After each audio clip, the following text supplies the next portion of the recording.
to watch the stock market in Israel trade at all-time highs. It's like a vertical wall. Even in the midst of all of this, give us some perspective about Israel today and where things are going after the tragic events of October 7th, after all of the fighting and the conflicts. And then I want to ask you about whether or not you can get back to startup nation, entrepreneurship, innovation.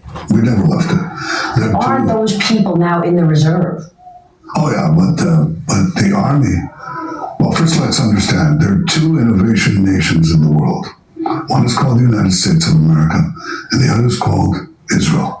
These are engines of innovation, of creativity, of entrepreneurship that are enormous. Now, Israel wasn't always that way. I had to lead a free market revolution, first as a finance minister, with 100 reforms, just to take us away from the semi-socialist economy that we had and unleash the genius of our people and the innovative spirit, and we did that. And if you had visited Tel Aviv 20 years ago, 22 years ago, there was one high-rise, one skyscraper there. Today, there's a farce. And I remember when I took on the job of finance minister, my boy was a little young boy, and he said, "Daddy, look at the skyline in Tel Aviv. Look at the skyline in New York. I mean, we're never going to be like that." And I said, "Well, relax, son. Your father's going to be the finance minister, and you'll see that will happen. And if you look at the skyline in Tel Aviv today, it's a remarkable change. And that's basically the unleashing of free market powers of capitalism. Okay, so once we did that with 100 reforms." Exactly that happened. And what happened is that we used the technological capability that is built in our army. The military produces technology. You just saw that. You saw the greatest technology. Intel, weaponry, precision. I don't want to even talk about it, okay? AI, you name it. All come to the fore and achieve this remarkable victory. That's Israeli technology. That technology that was embedded in our military, the minute we liberated the market forces, burst out into the startup nation. So the fact that you have reserves, yeah, we have reserves, but believe me, they're working in the army while they're there to make even greater inventions that nobody can imagine. Today we signed right here in the Blair House, an AI agreement between America and Israel, the two most innovative societies on the planet. And boy, is that going to be big. And AI has, incredible potential. We became one of the two preeminent cyber powers in the world. Small Israel is gigantic in terms of brain power, in terms of initiative, and so on. Where does that leave China? Well, I think, where does it leave the free world? You want the free societies to have the most advanced cutting-edge technology on Earth, and I think we do. And I think the reason the stock market is going up, you have to compare two stock markets. Look at the Iranian stock market and look at the Israeli stock market. They're... And the American stock market. And the American stock market, and you know what? It's related. Those are, in Iran, it's below the floorboards. In Israel, it's vertical. In America, it's shooting up. Because of the things that people have confidence. They have confidence in the future. They have confidence in innovation. And you know that the products of the mind change. Well, conceptual products are the value added there is so enormous. But we're also looking at other things. We're looking at oil and gas and the possibility of opening up energy markets, opening up communication markets, opening up trade routes in the Middle East, opening up the trade routes between Asia, India, and Europe, going through the Arabian Peninsula, right through through Israel. It changes the whole thing. This thing, the markets aren't stupid. They're pretty smart. Political markets don't adjust quite as quickly as the economic markets. Economic markets enjoy collective wisdom and rapid wisdom. Political markets take a little longer, but they adjust too. And I have great confidence in the future. And the partnership that I have with President Trump, the partnership that the American people have with Israel, the many friends and alliances that we can make in our region with our friends, and the fact that the great majority of American people did not buy into this silliness of Third World War and, whatever, all these other warnings that came from peculiar corners of the American polity. I don't know where they came from, actually. I'm wondering if they were outside agitators in many cases. But I do want to ask you about your message to young people, because as we sit here, we're hearing sirens outside and protesters outside. Yeah, so Anti-Semitism on college campuses. Protesters and anti-Semitism that money can buy. A lot of it is bought. A lot of it is directed by various NGOs and by outside forces. And I don't think it holds. I just don't think it holds. It's a media campaign, it's influencer campaign, but reality is stronger.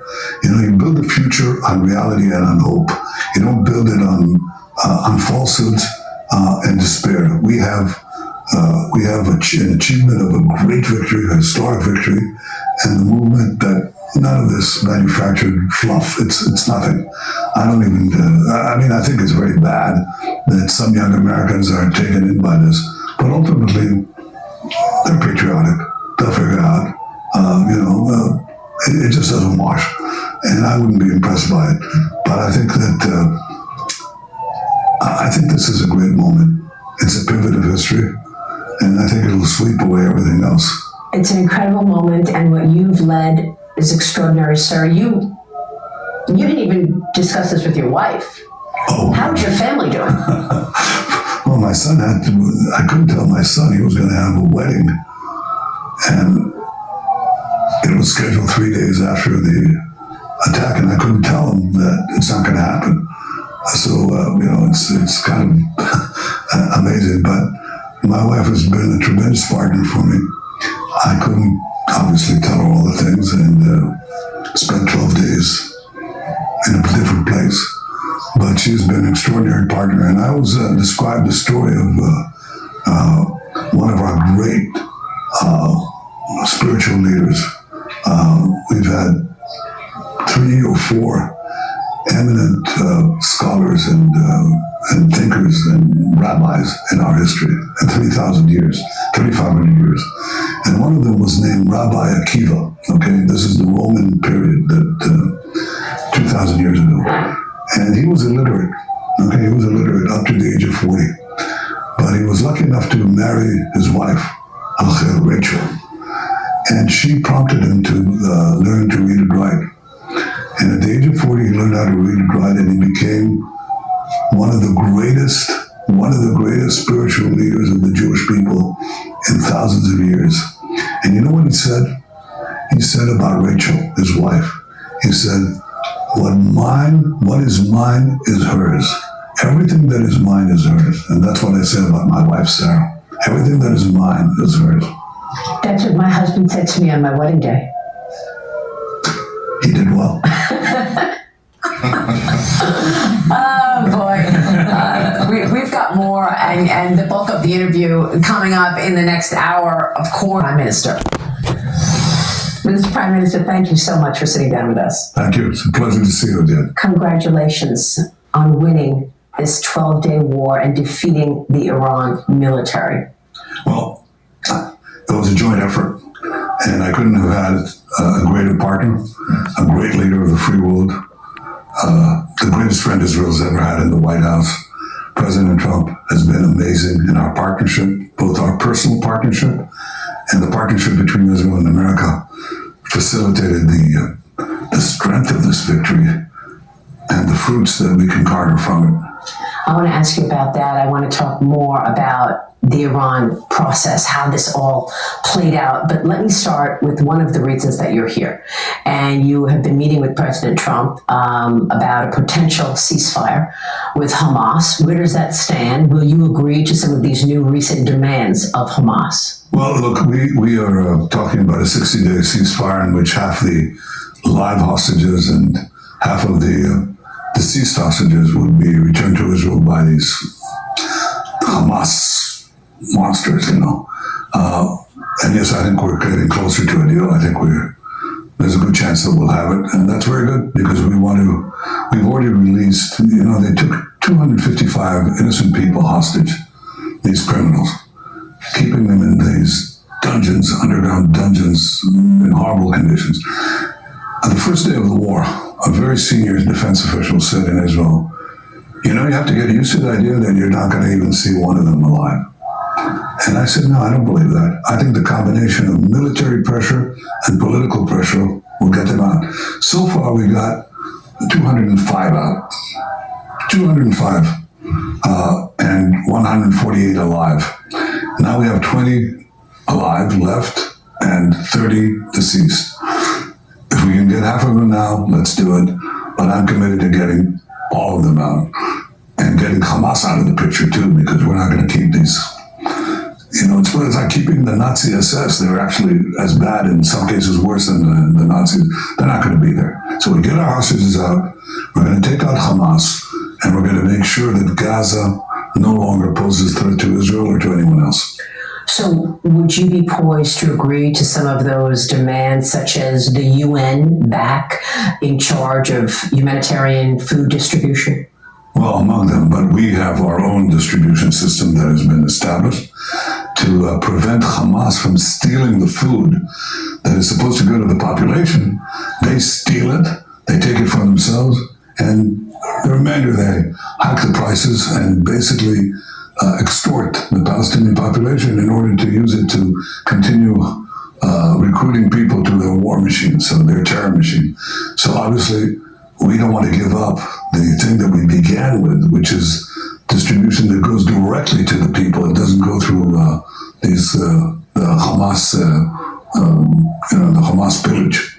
I think we'll probably end up for the 60 days with both. What about the idea that you will be able to and have the authority to reattack should they break the 60-day ceasefire? It's obvious. I mean, that's obvious. I mean, we have the right of self-defense at any time, and I think that's widely recognized. I think on these matters, which I always prefer to negotiate not in front of a camera, I think there's a good chance we'll have this ceasefire, and that'll get us closer to the goal that I set from the beginning. Let's get them all back without capitulation. You have been extraordinary in terms of being effective in rooting out your enemies and the evil of the world. How much more is there to do? Well, I think we've done a lot because we've broken the Iran axis. It had this monolithic, very threatening control over the Middle East. Iran was seen as a Goliath. You can't possibly challenge it. They had thousands of ballistic missiles. They had their terror machine subjugating not only the great people of Iran, but subjugating everybody else inside. They took over Iraq. They took over Syria. They took over Lebanon with Hezbollah. They took over Gaza with Hamas. They took over the mouth of the Red Sea with the Houthis and the Yemen. They were invincible. And we broke them. We broke them first with the indomitable courage of our brave soldiers, with the decisions that we made that were tough, and with the spirit of the Israeli people that they demanded and got the victory that we delivered. But it wasn't obvious, when you make a decision like that. We first peeled off Hezbollah. That led to the collapse of the Assad regime, and that led to the collapse of the Iranian axis. So I think it's a different Middle East. But after the 12-day war, it's an entirely different Middle East, because not only did we act there and achieve supremacy over the skies of Tehran, nobody believed that would happen, destroyed the top leadership, the top military leadership, and these evil scientists that were working to develop nuclear bombs to annihilate the Jewish state. Not only did we achieve that, but President Trump came in and did something that no American president did now. He just threw away all the warnings. This is going to start World War III. You're going to have boots on the ground. Thousands of Americans will be killed. No, he just applied judiciously, and with great precision, these brave American pilots that showed incredible perseverance and persistence and power, and projected American power right at, like hitting a nail on the head. And that helped end the war with a great joint victory. And I think this combination is just a winning combination.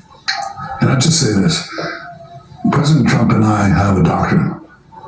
It's called peace through strength. Well, first comes the strength, then comes the peace.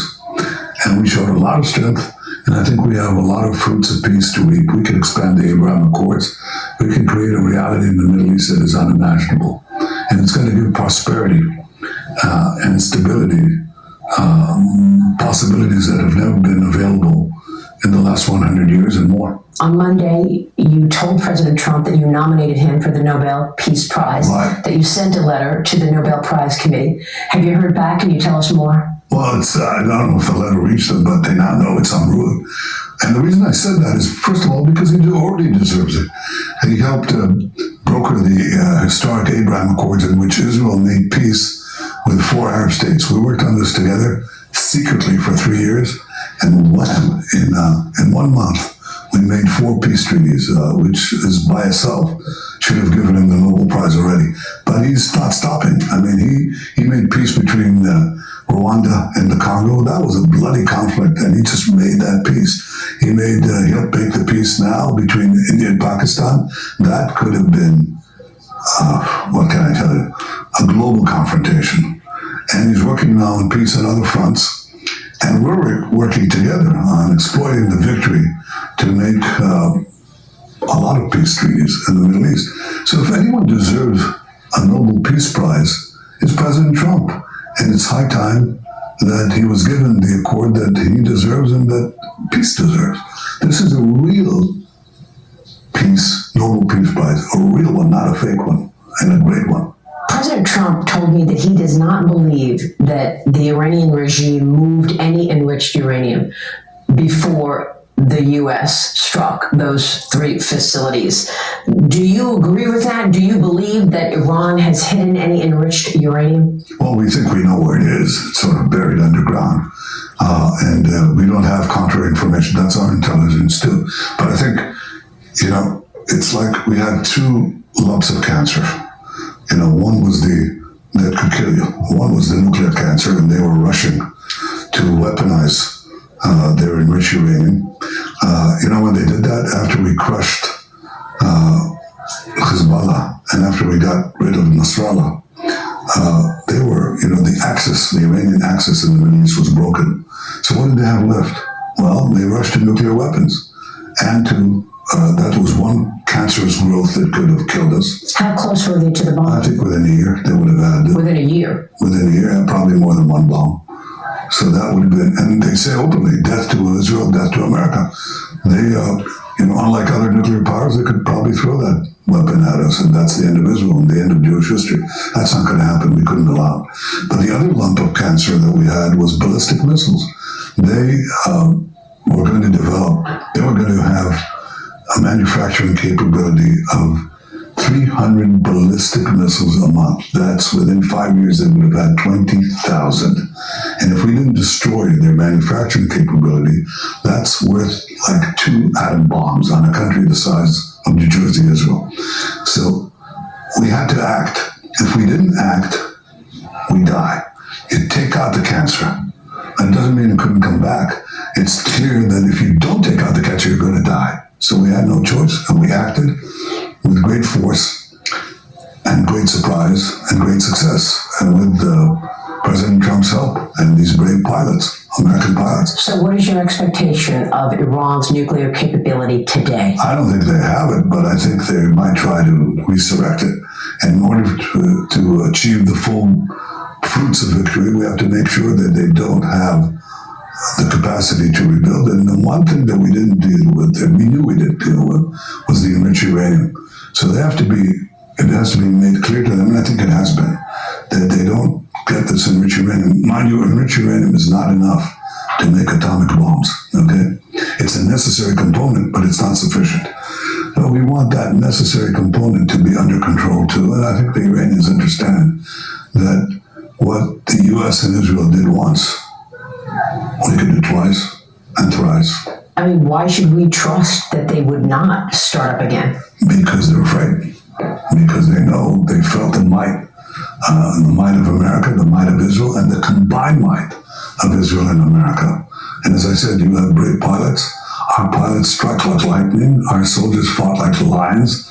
And our lions roared throughout the world. It's made an impact, not only in the Middle East, It's made an impact around the world. Everybody sees this. Everybody said, America is back. America is back. President Trump has said that he'll make America great again. He already has. He just made America very great again. And I think that serves the purposes of peace. You achieve peace through strength. You achieve strength through demonstrated strength. You don't go wild. You don't go, berserk. You apply the punch where you should. And you shouldn't heed those people who say, no, just sit on your hands and hope that the bad guys are not going to chase you. This is a regime that burns American flags, that took American hostages, that helped kill thousands and wound thousands of Americans in Afghanistan and Iraq with IEDs, that bombed your embassies, that murdered 241 Marines in Beirut, that tried to assassinate President Trump twice, not once, twice. And they chant through America. So you want these mad Ayatollahs to have nuclear weapons and the means to deliver them to Washington or to New York or to any part of America, because that's what they intended to do. So the people who say, let's just sit back and do nothing about it and let it happen, well, they, I think it's not really unwise. It's what Churchill called the slumber of democracies. They sleep, they slumber until the jarring gong of danger wakes them up. Well, in this case, President Trump didn't wait to be woken up. He understood this threat. And with Israel, our great partnership, we acted to remove this threat. Let's not wait for the nuclear knife to be on our necks. And I think that's good for peace. It's good for America. It's good for Israel. It's good for peace in the Middle East and our Arab neighbors. It's not good for that tyrannical regime, the tyrants of Tehran. It's not good for them, but it's good for everyone else. Did it feel very different dealing with President Trump as opposed to President Biden as well as the Democrats? Is this a serious question? Yeah, it has been different, I have to be honest. And it's been, I think everybody said that they wanted to prevent Iran from getting nuclear weapons, but it's not what you say, it's what you do. It's what you do. And ultimately, leaders are tested by what they do. Right. And what they do in the face of extreme danger. After the strikes, the Iranian regime put another fatwa on the back of President Trump. And they said that they are calling on Muslims to take down President Trump. How serious should we be taking this? Fully. They just did that in the last few days. And by the way, President Trump and me, I think the price on our heads is somewhat different, I have to say, naturally. No, I'm not joking. I think this is very serious. They mean it. They are threatening to murder him and murder me. But this is the kind of people we're dealing with. They're enemies of America. They're enemies of everything we stand for. They want to throw the world back into a terrible era, sort of a primitive and violent dark Middle Ages. And the people of Iran deserve better. They are, they're wonderful people, talented people, brave people, and I think they will want to have their own, their own future, and I hope they take their own future in their own hands. But, Mr. Prime Minister, President Trump told me he would consider lifting sanctions on Iran if they behave. Are there any circumstances that you would support lifting sanctions on Iran? Well, if we had a really good deal, which means they stop all nuclear activity, all enrichment, they would stop the building of these ballistic missiles, which are against international treaties. They would also stop and dismantle the terror axis or the attempts to rebuild it.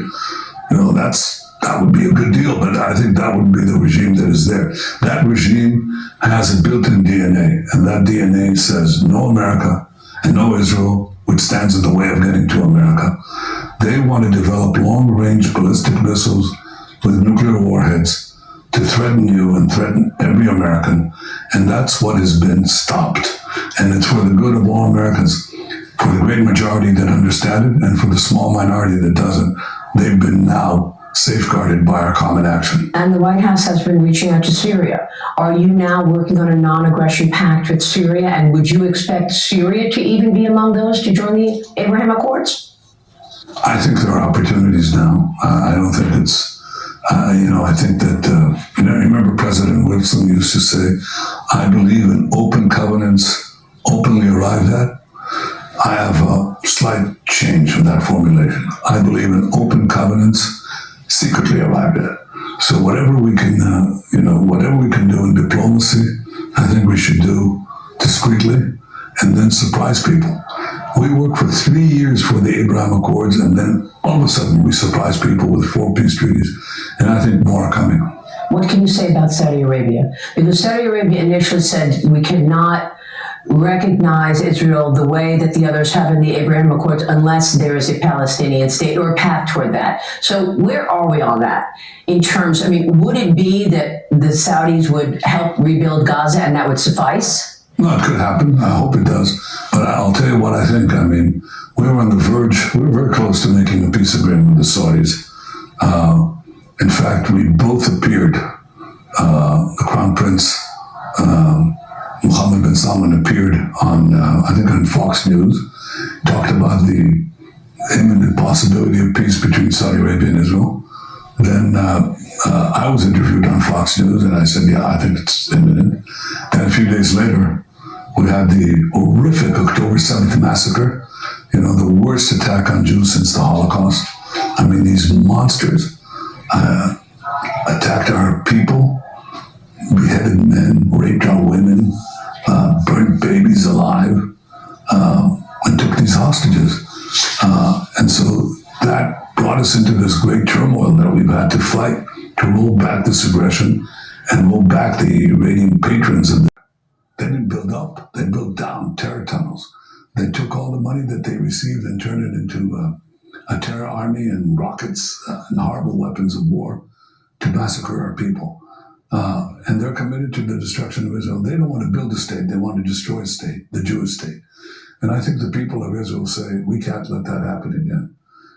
We want peace with our neighbors, we want peace with our Palestinian neighbors, but that peace has to be built on foundations of reality. And the reality is that we haven't seen the reform that we see in other parts of the Arab world, in the Palestinian community. Its various factions remain wedded to the idea of the destruction of Israel. And the state they want is merely a launching pad to the destruction of Israel. That is not something that is going to pass. On the other hand, I think there are others who could come to the fore, including Palestinians, once they understand that the hope for destroying Israel is out of the question. So we have work to do, and we'll do it. And I think we have a brilliant opportunity here.